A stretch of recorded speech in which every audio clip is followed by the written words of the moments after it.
तो गाइज़ अगर आप iQOO Z10 नहीं ले पाए तो यहाँ पे वीवो भी अपना एक लॉन्च कर रहा है, वीवो का T4 5G। Same specifications almost, but दोनों का कंपैरिजन बनता है यहाँ पे वीवो T4 5G और यहाँ पे iQOO Z10, दोनों का कंपैरिजन हम करेंगे। डिस्प्ले से लेके प्रोसेसर से लेके जो भी फीचर्स हैं, बेसिकली जो भी सेंसर्स हैं, सब कुछ ऑन पेपर स्पेसिफिकेशंस यहाँ पे हम डिस्कस करने वाले हैं। वैसे आप चैनल पे पहली बार आए हो तो चैनल को सब्सक्राइब कर सकते हो, बेल आइकन को ऑल कर सकते हो। साथ में आप हमारे टेक चैनल को भी टेलीग्राम पे ज्वाइन कर सकते हो, जहाँ पे हम बहुत ही कमाल की डील डालते रहते हैं। लो प्राइस लिंक आपको बेस्ट प्रोडक्ट पे मिलती रहती है। तो गाइज आपको नेक्स्ट किस फोन का कंपेरिजन चाहिए जरूर मेरे को कमेंट सेक्शन में बता सकते हो। हाँ, मैं सोच रहा हूँ कि इन्फिनिक्स का 50S और 50X दोनों का कंपेरिजन लेके आऊँ। कौन कौन चाहता है जरूर मेरे को कमेंट सेक्शन में बताना। या इन्फिनिक्स का 50S वर्सेस लावा बोल्ट 5G, उसका चाहिए तो वो भी मैं ले आऊँगा आप सभी के लिए, तो स्टे ट्यून रहेगा। तो स्टार्ट करते हैं इस अमेजिंग वीडियो को आप सभी के लिए बिना किसी देरी के।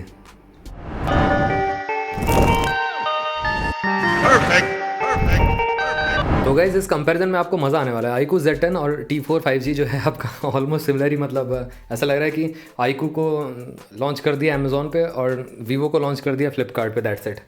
तो ये है कहीं ना कहीं फ्लिपकार्ट एक्सक्लूसिव और एक अमेज़ॉन एक्सक्लूसिव कर दिया इन्होंने। और यहाँ पे जो नेक्स्ट सेल है iQOO Z10 की, बेसिकली ये आया एकदम से उड़ गया। बहुत सारे लोगों ने इसको ग्रैब कर लिया क्योंकि स्पेसिफिकेशंस ही ऐसी थी और इतना ज़्यादा, मतलब इसकी हाइप क्रिएट हो गई थी ऑलरेडी। इंडिया का ऐसा फ़ोन जिसमें सबसे ज़्यादा बड़ी बैटरी है, तो ये इसी वजह से कहीं ना कहीं हिट था। और वीवो T4 5G ये भी हिट होने वाला है, ऑब्वियसली बात है। डिज़ाइन थोड़ा सा डिफरेंट देखने को मिल सकता है, एल्स गाइज सिमिलर सा आपको अंदर से हार्डवेयर देखने को मिलेगा। बट यहाँ पे एक्चुअली में चीज़ें क्या क्या चेंजेस हैं वो यहाँ पे इस वीडियो में बताने वाला हूँ।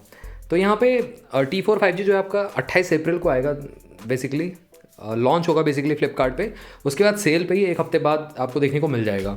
नेटवर्क टेक्नोलॉजी की बात करें तो ड्यूअल सिम आपको, नैनो सिम बेसिकली मिल जाएंगे। 11 बैंड्स मिल जाएंगे 4G के और 13 आपको 5G के बैंड्स मिल जाएंगे। ऐसा कोई दिक्कत नहीं है, सारे के सारे जो इंडिया में बैंड सपोर्टेड हैं वो यहाँ पे आपको मिल जाएंगे। अब यहाँ पे डायमेंशन की बात करते हैं, सिमिलर आपको थिकनेस मिलती है 7.9 mm और यहाँ पे सिलिकॉन कार्बन बैटरी का यूज़ किया गया है, जिसकी वजह से स्लीक स्लिम फ़ोन बन जाता है।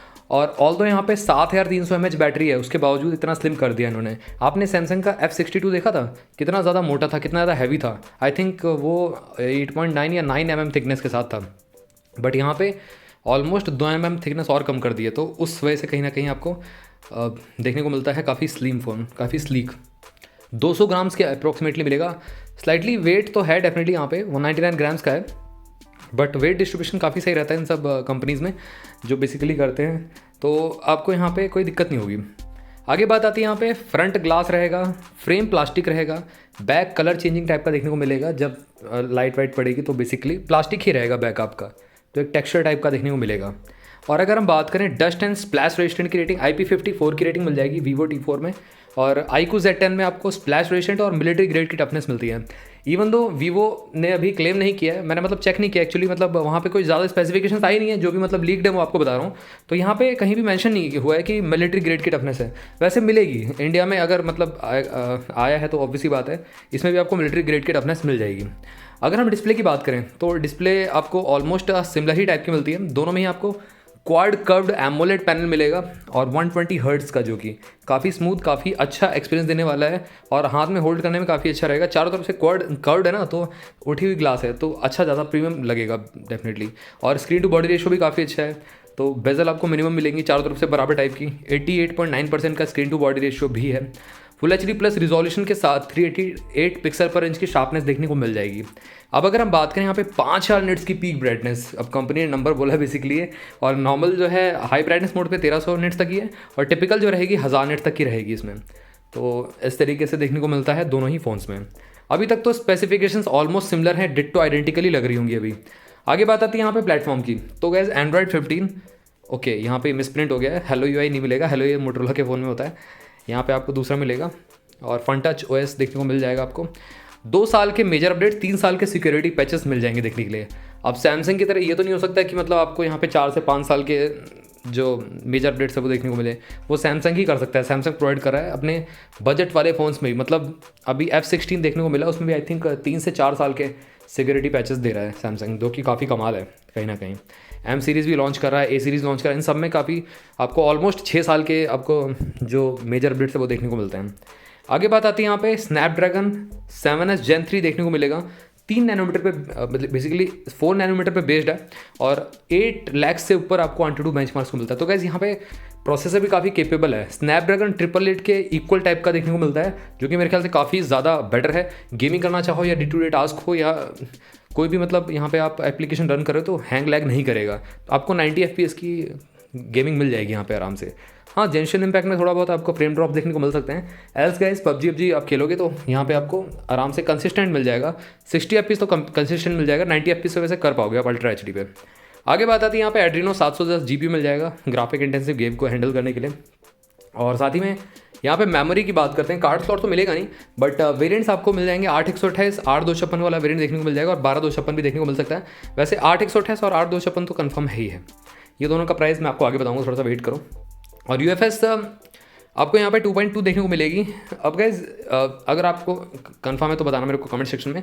iQOO Z10 में UFS 3.1 है कि 2.2 है, ज़रूर मेरे को कमेंट सेक्शन बताना। जो iQOO Z10 में वही सेम आपको Vivo T4 में देखने को मिलेगी सिमिलर। आगे बात आती है कैमरा की, तो गाइज यहाँ पे डेफिनेटली स्लाइटली डिफरेंस देखने को मिल सकता है आपको, क्योंकि Vivo iQOO का इमेज प्रोसेसिंग थोड़ी सी अलग होती है ना। तो यहाँ पे Vivo में स्लाइटली आपको ज़्यादा मतलब चार्मिंग बना देगा। फ्रंट कैमरे में अगर हम बात करें 32 मेगापिक्सल का वाइड एंगल लेंस मिलता है, फोकस अपर्चर 2.0 का, फुल HD 30 FPS पे आप रिकॉर्डिंग कर सकते हैं। रियर कैमरा की बात करें, सोनी का ड्यूल कैमरा मिलता है, 50+2 मेगापिक्सल का सेटअप है। बेसिकली 50 मेगापिक्सल फोकस अपर्चर 1.8 का, 25 mm वाइड है, PDF ऑप्टिकल इमेज स्टेबलाइजेशन के साथ, और 2 MP आपको बुके इफेक्ट मिल जाता है। बेसिकली मैक्रो लेंस मिल जाता है देखने, जो कि फालतू का लगाई थी कंपनी, कम से कम अल्ट्रा वाइड तो लगाती काफ़ी अच्छा रहता, या टेलीफोटो लगा देती। LED flash, HDR panorama mode देखने को मिल जाता है। और साथ ही में यहाँ पे वीडियो की बात करें, बैक कैमरा से आप 4K रिकॉर्डिंग कर सकते हैं, फुल HD 60 FPS पे कर सकते हैं, और गायरो AIS का सपोर्ट तो है ही है। मैं बात करूँ स्पीकर्स की, तो गाइस यहाँ पे आपको मोनो स्पीकर मिलेगा, basically single speaker bottom firing basically, या हो सकता है कि मतलब ऊपर जो ईयरपीस है ना, तो वो कंबाइन करके बेसिकली आपको फील अच्छा है, मतलब लाउडनेस आपको अच्छी मिले, बट ये है कि ड्यूअल डेडिकेटेड स्पीकर नहीं मिलेंगे आपको देखने के लिए। अब बात आती है कम्युनिकेशन की, तो गाइस देखो यहाँ पे Wi-Fi 6 से ड्यूअल बैंड देखने को मिल जाएगा। उसी के साथ साथ ब्लूटूथ 5.2 मिल जाता है, बेसिकली काफ़ी पुराना हो गया, बेसिकली 5.4 तो देना चाहिए था इनको। A2DP लाइट प्रोफाइल है, साथ ही में यहाँ पे GPS भी देखने को मिल जाएगा, और इसी के साथ साथ NFC OTG 2.0 USB का सपोर्ट देखने को मिल जाता है। अब बात आती है फीचर्स की, under display optical fingerprint sensor दोनों में देखने को मिल जाएगा। और अदर चीज़ों की बात करें, एक्सेलेरोमीटर, गायरोस्कोप, प्रॉक्सिमिटी कंपास और सर्कल टू सर्च, जो कि सैमसंग के फ़ोन्स में आता है, और अभी हाल फिलहाल में नथिंग के फ़ोन में भी आने लगा है। वो जो नथिंग OS 3.0 के साथ उन्होंने दे दिया है, तो यहाँ पे भी आपको सर्कल टू सर्च का ऑप्शन देखने को मिलता है।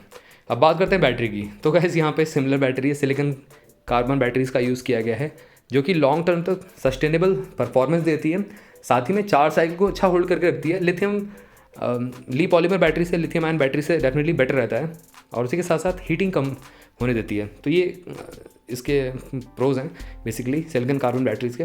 और 90 वाट की वाइड चार्जिंग देखने को मिलेगी, रिवर्स वाइड भी आप यहाँ पे कर सकते हैं, दूसरे फ़ोन को चार्ज कर सकते हैं 7.5 वाट पे। और साथ ही में यहाँ पे ऑलमोस्ट 35 घंटे का आपको वीडियो प्लेबैक टाइम देखने को मिल जाता है। ये कंपनी टेस्टिंग ने कर रखा है, बेसिकली कंपनी ने लैब में टेस्ट किया है, ऑलमोस्ट वाईफाई से कनेक्ट करके बेसिकली वीडियो प्लेबैक करते हैं। अब कितने परसेंट वॉल्यूम कर रखी है, कितनी ब्राइटनेस कर रखी है, वो भी डिपेंड करता है बेसिकली। 100% वॉल्यूम पे कम मिलेगा, फुल ब्राइटनेस पे अगेन कम मिलेगा आपको, बैटरी बैकअप मीडियम पे ज़्यादा मिल जाएगा, और कम पे और ज़्यादा मिल जाएगा, तो उस तरीके से है। अब बात करते हैं प्राइसिंग पे, देखो सिमिलर सा आपको प्राइस देखने को मिलेगा। शायद हो सकता है Vivo T4 आपको देखने को मिले 1000 रुपये महंगा, वैसे कार्ड वार्ड पे आपको ऑलमोस्ट 20,000 रुपये का पड़ जाएगा, जो कि iQOO Z10 आपको ऑलरेडी मिल चुका है 20,000 रुपये के प्राइस बैग में। बट आई थिंक यहाँ पे जो सेकंड सेल है iQOO की, स्लाइटली ज़्यादा प्राइस रखेंगे, 1000 रुपये बढ़ जाएगा इसका, क्योंकि ऐसा देखा गया कि जो भी फ़ोन्स लॉन्च होते हैं उस दिन जो प्राइस होता है वो कम होता है, उसके बाद जो सेकंड सेल होती है उसमें प्राइस बढ़ जाता है, फिर उसके बाद तो मतलब कम ज़्यादा चलता रहता है, सेल वेल पे कम होता है फिर बढ़ जाता है, ऐसे कुछ रहता है। तो Vivo T4 आपको स्लाइटली अगर मतलब मार्जिन सा डिफरेंस चाहिए तो Vivo T4 के लिए जाना चाहिए। Vivo डेफिनेटली इंडिया में खासकर ज़्यादा चलता है एज़ कम्पेयर टू ये iQOO के कंपैरिजन में, है ना। तो यही है कहीं ना कहीं। तो ये था एक सिंपल सा कंपैरिजन। अगर आपका क्वेरी इन दोनों फोन से रिलेटेड और भी कुछ रहता तो ज़रूर आप मेरे से कमेंट सेक्शन पूछ सकते हो। कोई अगर इसमें एक पॉइंट रह गया है, मतलब कोई पॉइंट गलत है, तो आप मेरे को बताना कमेंट सेक्शन में, मैं रेक्टिफाई कर लूँगा और नेक्स्ट वीडियो में ध्यान रखूँगा। ये बेसिकली लीक्स हैं जो भी मतलब फोरम्स ऑन से मिलते हैं बेसिकली, या थर्ड पार्टी उससे गूगल पे सर्च करके बेसिकली। तो यही था एक सिंपल सा कंपैरिजन। मिलते हैं आपसे बेसिकली वीडियो में, टिल देन बाय बाय।